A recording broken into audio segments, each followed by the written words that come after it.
పెద్దలు మాజీ మంత్రివర్యులు పోలిట్ బ్యూరో సభ్యులు సోమిరెడ్డి చంద్రమోహన్ రెడ్డి గారికి, అదేవిధంగా బీసీ నాయకులకి, తెలుగుదేశం పార్టీ కార్యకర్తలకి, నాయకులకి, మండల నాయకులకి, బీజేపీ నాయకులకి, కార్యకర్తలకి అందరికీ కూడా నా హృదయపూర్వక నమస్కారాలు, ధన్యవాదాలు తెలియజేస్తూ, నిన్నటి రోజు నిడుగుంటపాలెంలోనే ముతుకూరు నుంచి బంగాళాఖాతం వచ్చింది అనుకున్నా, కానీ ఈ రోజు కొత్త కోడూరు బీచ్ నుంచి సముద్రం వరికొండకు వచ్చింది అనేటువంటి విషయాన్ని ఈ రోజు కళ్ళారా మనం చూస్తా ఉన్నాం. ఈ దెబ్బతో కాకాని సోమశిల్లి 30 రోజుల పాటు నిద్రలోంచి మేలుకునేటువంటి పరిస్థితి లేదనేటువంటి విషయాన్ని మనం అందరం కూడా కళ్ళతో చూడబోతా ఉన్నాం.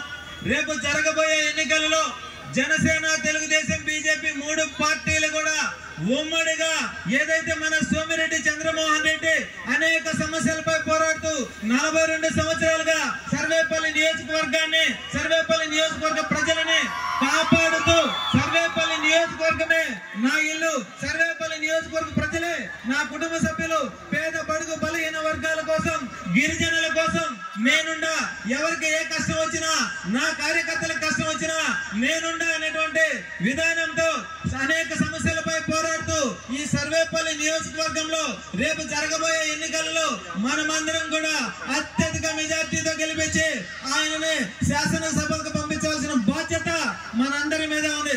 మీరందరూ కూడా సైలెంట్ గా ఉంటే మాకు నిరుత్సాహంగా ఉంటది. కాబట్టి ఇంతమంది జనాభా ఉన్నప్పుడు ఒక్కొక్క చప్పటితో ఒక్కొక్క వైసీపీ నాయకుడికి గుండెల్లో గుబులు పట్టి అబ్బా జనసేన, టీడీపీ, బీజేపీ దెబ్బ వైసీపీకి అబ్బ అనిపించే విధంగా ఉండాలంటే మీరందరూ కూడా చప్పట్లతో, విజయంతో రేపు జరగబోయే ఎన్నికల్లో మన దెబ్బ వైసీపీ వాళ్ళు ఈ రాష్ట్రం నుంచి పారిపోయే విధంగా ఉండాలని చెప్పి మీ అందరినీ కోరుతా ఉన్నా.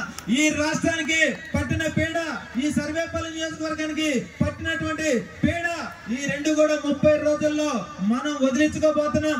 ఈ వదిలించుకున్న తర్వాత ఈ సర్వేపల్లి నియోజకవర్గ అభివృద్ధి ఎలా ఉంటుందో మనం అందరం కూడా చూడబోతున్నాం. అదే విధంగా ఈ రాష్ట్ర ముఖ్యమంత్రి వైఎస్ జగన్మోహన్ రెడ్డి ఎన్నికలకు ముందు నా బీసీలు, నా ఎస్టీలు, నా ఎస్సీలు అని చెప్పి ప్రగల్భాలు పలికి ఈ రోజు ఎక్కడ చూసినా సరే ప్రతి ఒక్క కమ్యూనిటీకి సంబంధించిన నిధులు ఎటుపోయాయంటే ఎటుపోయాయో అర్థం కానటువంటి స్థితిలో ఈ రాష్ట్రం ఉంది. ఈ రాష్ట్రంలో ఎక్కడా కూడా ఏ కులానికి కూడా ఎవరికి కూడా న్యాయం జరగనటువంటి పరిస్థితి.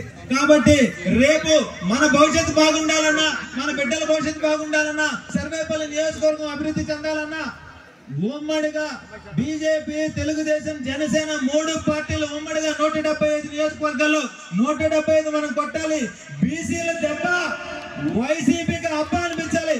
మీ అందరినీ నేను ఒకటే కోరుతున్నా, బీసీ నాయకులారా, ఇప్పటి వరకు ఎంతో మందికి పల్లకీలు మోసాం, వాళ్ళందరినీ కూడా అందనాలు ఎక్కించాం. కానీ మన మీద ఉక్కు భావన మోపి మనల్ని అణగాడిన విధంగా చేస్తుంటే మనం చూస్తూ ఊరుకోం.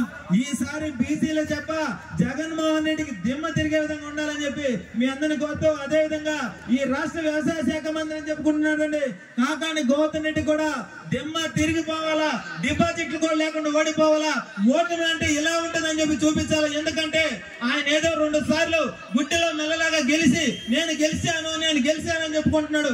కానీ ఓడిపోయిన సర్వేపల్లి నియోజకవర్గం కోసం, సర్వేపల్లి నియోజకవర్గ అభివృద్ధి కోసం, సర్వేపల్లి నియోజకవర్గ ప్రజల కోసం అహర్నిశలో పోరాటం చేస్తూ రాత్రనగా పగలనగా ఆస్తులను పోగొట్టుకున్న, తండ్రి విగ్రహాలు పెట్టుకోకుండా ఈ రాష్ట్ర ప్రజలే నా కుటుంబం, గిరిజనులే నా కుటుంబ సభ్యులు, బీసీలే నా కుటుంబ సభ్యులు అని చెప్పి అనేక సమస్యలపై అలుపెరగని పోరాటం చేస్తూ వయసుతో సంబంధం లేకుండా ఈ రోజు ఈ సర్వేపల్లి నియోజకవర్గంలో గుండెల నిండా బాధ ఉన్నా సరే ఈ సర్వేపల్లి నియోజకవర్గాన్ని కాపాడుకోవాలని అనేటువంటి ఆలోచనతో మన కోసం ప్రజానాయకుడిగా మనకు ముందుకు వచ్చినటువంటి సోమిరెడ్డి చంద్రమోహన్ రెడ్డి గారిని అత్యధిక మెజార్టీతో మనమందరం కూడా ఓట్లేసి ఆయన శాసనసభకు పంపించాలా, ఆయన మంత్రిగా మళ్ళీ సర్వేపల్లి నియోజకవర్గానికి తిరిగి రావాలా, ఇప్పటి వరకు ఏదైతే సొల్లు కోతలు కూసినటువంటి ఈ రాష్ట్ర వ్యవసాయ శాఖ మంత్రి కాకాని గోవర్ధన్ రెడ్డికి దిమ్మ తిరిగిపోవాలా, ఆ విషయం మీరు అందరూ గుర్తు పెట్టుకోవాలా.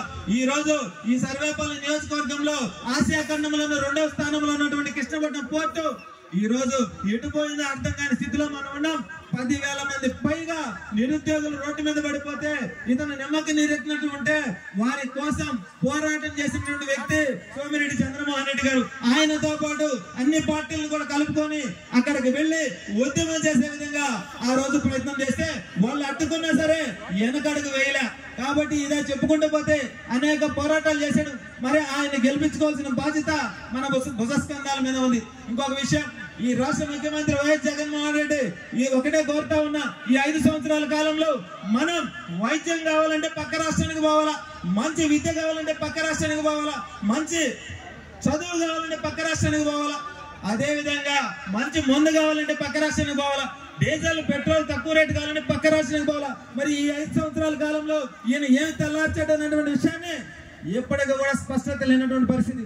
పథకాల పేరుతో ప్రజలను మోసం చేసి మసిమూసి మారేడుకాయ చేస్తూ ప్రజలని డబ్బుని దోచుకొని కోట్ల రూపాయలు విలువ చేసి గ్రామాలని ఇసుకని భూముల్ని మొత్తాన్ని సర్వనాశనం చేసి వాళ్ళ ఖజానాలు నింపుకొని వాళ్ళు కోటేశ్వరులు అవుతున్నారే గాని ఈ రాష్ట్రంలో పేద బడుగు బలహీన వర్గాలను ఎక్కడా కూడా ఆదుకున్నటువంటి పరిస్థితులు ఈ రోజు మనం చూస్తే ఈ వరిగొండలోనే పేదవాడికి సొంత ఇంటి కలని చెప్పి ఆ ఇల్లు చూస్తే మన సోమిరెడ్డి చంద్రమోహన్ రెడ్డి గారికి ఏమైనా బాడీ బిల్డరా కాదు, కానీ ఆయన ఒక కాలుతో అనగానే రాళ్లు పడిపోయినటువంటి పరిస్థితి.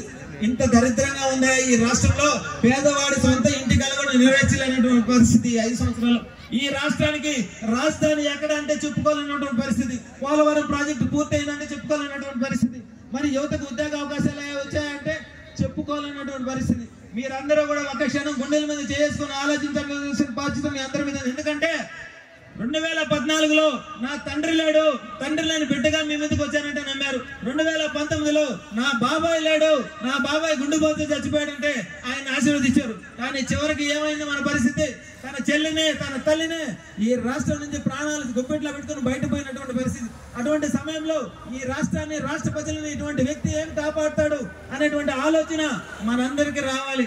కాబట్టి మీరందరూ గుర్తుపెట్టుకోండి, ఈ వైసీపీ నాయకులు ఈ వైసీపీ కార్యకర్తలు వీరి ఆగడాలన్నింటినీ కూడా ఇంకొక 30 రోజుల్లో ముగించబోతున్నాయి. రేపు రాబోయేది ప్రజా ప్రభుత్వంలో ప్రజల యొక్క కష్ట సుఖాలను కూడా తీర్చే విధంగా పరిపాలన కొనసాగుతుంది అనేటువంటి విషయాన్ని మీరందరూ గుర్తుపెట్టుకోవాలి. చివరిగా ఒక్క విషయం, ఈ సర్వేపల్లి నియోజకవర్గాన్ని దారుణంగా 5 సంవత్సరాల పాటు పరిపాలన చేసి కోట్ల రూపాయల అవినీతి చేసి ఆయన భవనాలను నిర్మించుకొని వ్యక్తిగతంగా సోమిరెడ్డి చంద్రమోహన్ రెడ్డి గారిని వ్యక్తిగత విమర్శలు చేస్తూ చర్చలకు రాయ్యా నువ్వు ఏం అభివృద్ధి చేస్తావంటే చెప్పలేనటువంటి పరిస్థితిలో ఉన్నటువంటి ఈ రాష్ట్ర వ్యవసాయ శాఖ మంత్రి కాకాని గోవర్ధన్ రెడ్డిని మనమందరం కూడా కలిసికట్టుగా డిపాజిట్లు కూడా లేకుండా ఓడించి అతనికి ఇంటికి పంపించి సోమిరెడ్డి చంద్రమోహన్ రెడ్డి గారిని అత్యధిక మెజార్టీతో గెలిపించి మనం అసెంబ్లీకి పంపించాలా. అదే విధంగా బీజేపీ అభ్యర్థిగా ఎంపీ అభ్యర్థిగా వరప్రసాద్ గారిని కమలం గుర్తుపైన ఓటు వేయాలి. రెండవది మనం ఎమ్మెల్యేగా సైకిల్ గుర్తుపైన ఓటు వేసి మన యొక్క కలయిక మన యొక్క యుద్ధం ఎలా ఉంటుంది అనేటువంటి విషయాన్ని మీరందరూ కూడా తెలియజేస్తారని మనస్ఫూర్తిగా కోరుకుంటూ నాకు ఇంతటి చక్కటి అవకాశం కల్పించిన బీసీ పెద్దలకి, తెలుగుదేశం పార్టీ నాయకులకి, మండల అధ్యక్షులకి, కార్యకర్తలకి, ప్రజలకి అందరికీ కూడా హృదయపూర్వక ధన్యవాదాలు తెలియజేస్తూ సెలవు తీసుకుంటున్నాను.